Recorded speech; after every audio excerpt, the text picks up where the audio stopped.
Time check for you, 12 hours 4. My name is Amrita Koshal and it is now time for your main newscast.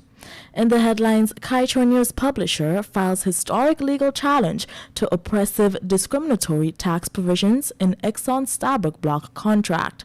Bids out for design feasibility study for Guyana-Suriname bridge, and a member of parliament, Sherrod Duncan, arrested and released on $100,000 bail, allegedly called GCOM IT manager a slur of derogatory names. And finally, Guyana recorded 1,186 new COVID-19 cases on Thursday. Stay tuned for details. Nothing in life is free, but the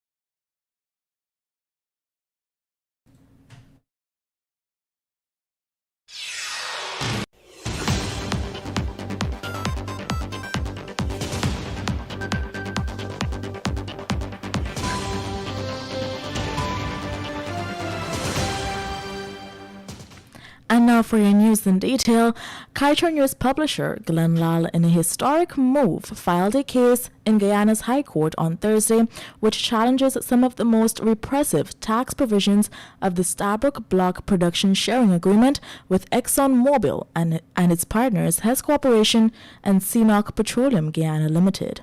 The case, which was prepared and filed by his attorney-at-law, Mohammed Ali, outlines that many of the provisions listed under Article 15.1 of the Petroleum Agreement grant exemptions to persons other than licensees, which violate the Petroleum Exploration and Production Act, the Financial Administration and Audit Act, the Prevention of Discrimination Act, and the Constitution of the Republic of Guyana.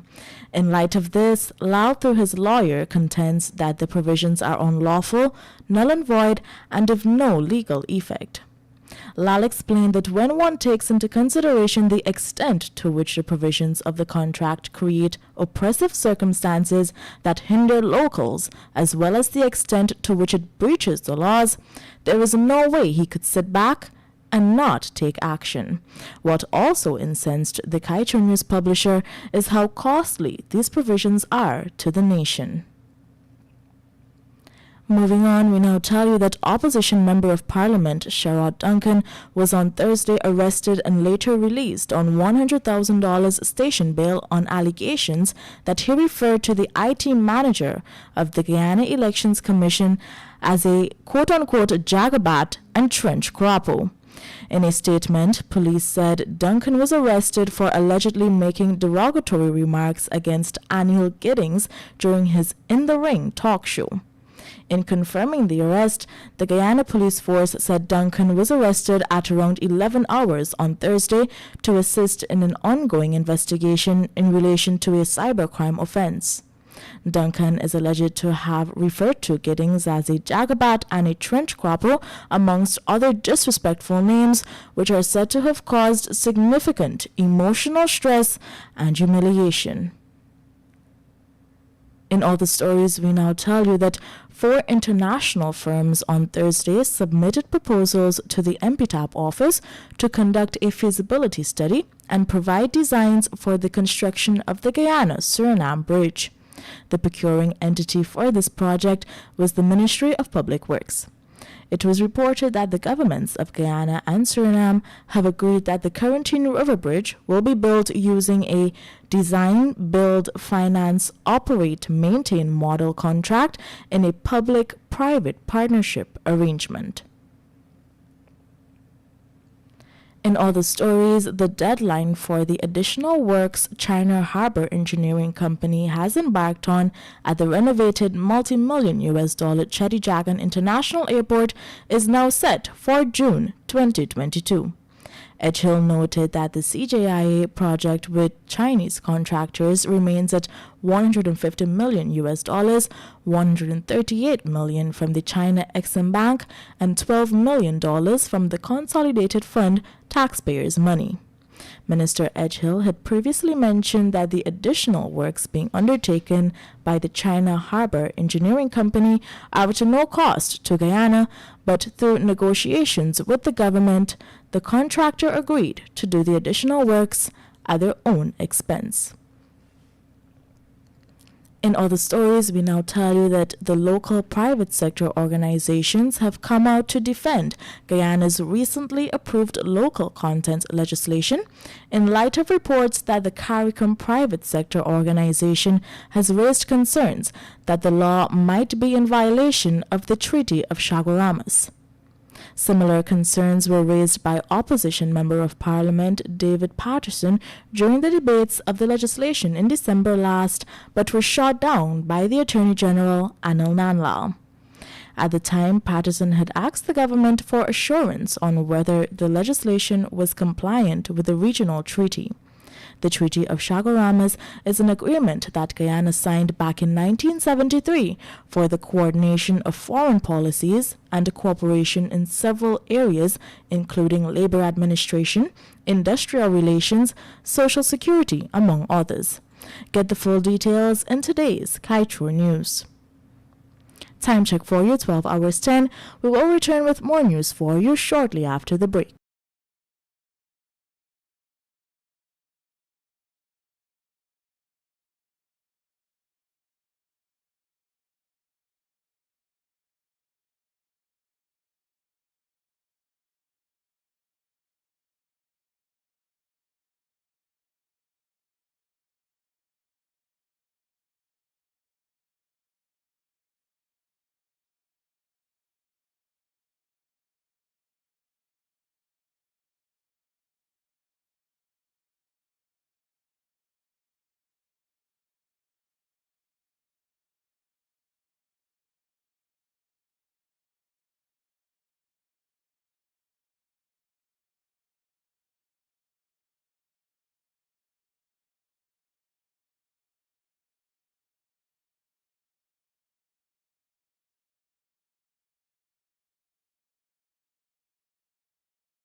And we now return with more news for you in detail.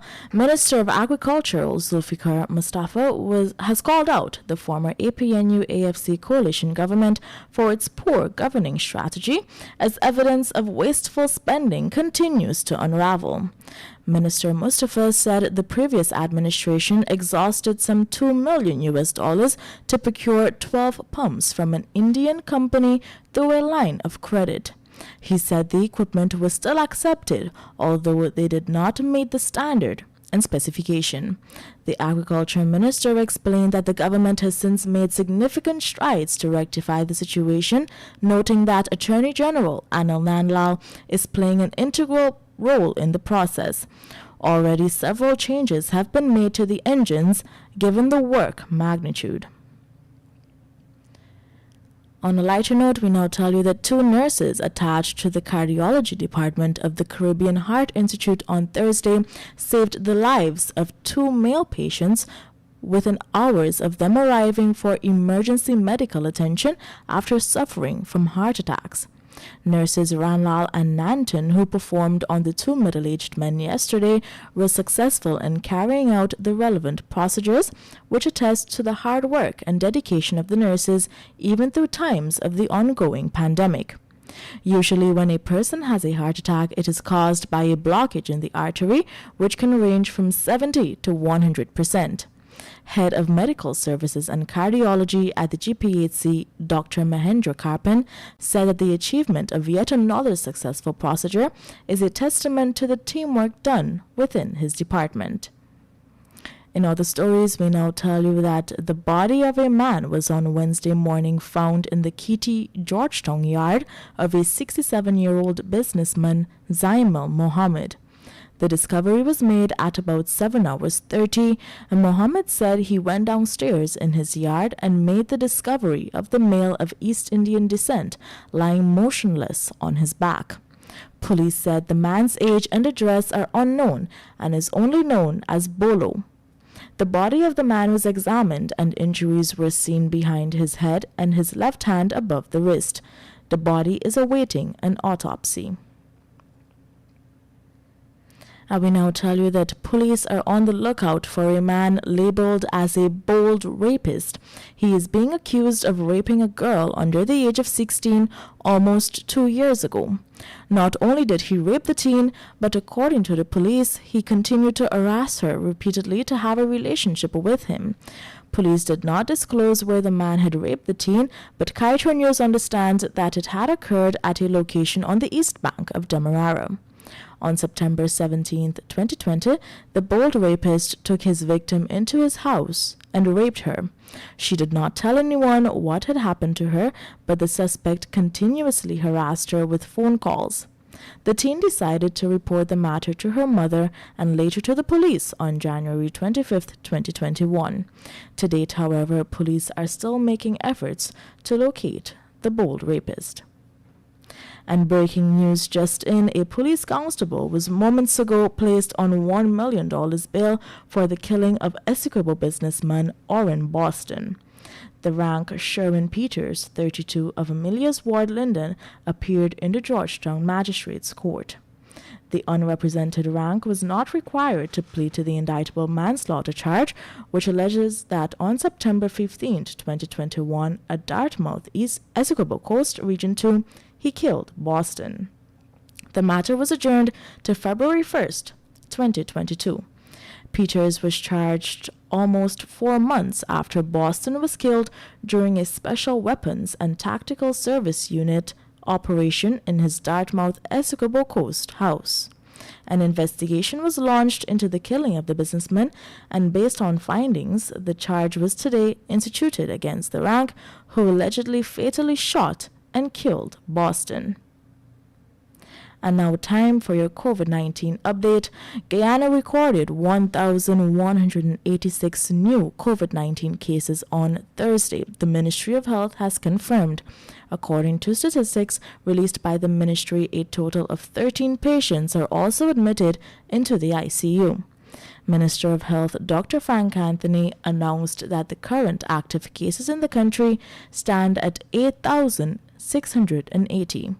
121 persons are in institutional isolation, 8,413 in home isolation, 8 in institutional quarantine, and to date a total of 38,569 persons have recovered from the virus. We now turn your attention to page 7 of the Kaieteur News, dedicated to being blunt. If the people will not stand up for their rights, we at this publication will. Demonstrating this by action and not merely words, Glenn Lal, the publisher of this newspaper, has taken on the state to have much-needed benefits to be clawed back for the people of this nation. Guyanese, Glenn Lal does not have to do this alone. We must all come to the realization that we are in this fight together. My name is Amrita Koshal, and this was your main newscast right here on Kaieteur Radio.